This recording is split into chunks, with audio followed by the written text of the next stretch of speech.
ശിവന്റെ അച്ഛനും അമ്മ ആരാന്നറിയോ? ഇല്ല. ശിവന്റെ ശിരസ് കാണാൻ പോയി കഴിഞ്ഞപ്പോൾ പകുതി വഴി എത്തിക്കഴിഞ്ഞപ്പോൾ കൈതപ്പൂവ് പറന്ന് വരണം കാറ്റത്ത്. അപ്പോൾ കൈതപ്പൂവിനോട് ചോദിക്കും, നീ എവിടെന്നാ വരണേ? എന്നാ വെച്ചാൽ ഞാൻ ശിവന്റെ നിറയിലുള്ളതാണെന്ന് അറിയാം ബ്രഹ്മാവിന്. അപ്പോൾ പറയും, ഞാൻ ശിവന്റെ നിറയെന്ന് വരുവാണെന്ന് പറയും ശിരസിന്ന്. അപ്പോൾ കൈതപ്പൂവിനോട് പറയും, എന്നാൽ എനിക്ക് വേണ്ടി ഒരു ഉപകാരം ചെയ്യോ, ഒരു നുണ പറയോ, ഞാൻ ശിവന്റെ ശിരസ് കണ്ടു എന്ന് പറയോ? ഇത് കുറേ ആയി ബ്രഹ്മാവ് നോക്കണേ, പറ്റണില്ല. അപ്പോൾ പറയും, ആ ശരി പറയാമെന്ന് കൈതപ്പൂ പറയും. എന്നിട്ട് അവിടെ അത് വിഷ്ണു ആണെങ്കിലോ പാദം കാണാൻ പോയിട്ട് കാണാൻ പറ്റുന്നില്ല.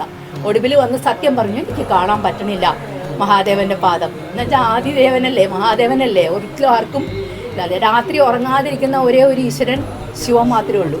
പൂർണ്ണ പ്രദക്ഷിണം ഇല്ലാത്തത്, ആദ്യ ഉത്ഭവം അറിയാൻ പാടില്ല ആർക്കും. ശിവന്റെ അച്ഛനും അമ്മ ആരാന്നറിയോ? ഇല്ല. അപ്പം അങ്ങനെ വന്നു കഴിഞ്ഞപ്പോൾ ബ്രഹ്മാവ് പറഞ്ഞു, ഞാൻ കണ്ടു ദേ കൈതപ്പൂവെന്ന് പറഞ്ഞ് ഭഗവാനോട് നുണ പറഞ്ഞു. അത് ഭഗവാൻ അറിയാൻ നുണയാന്ന്.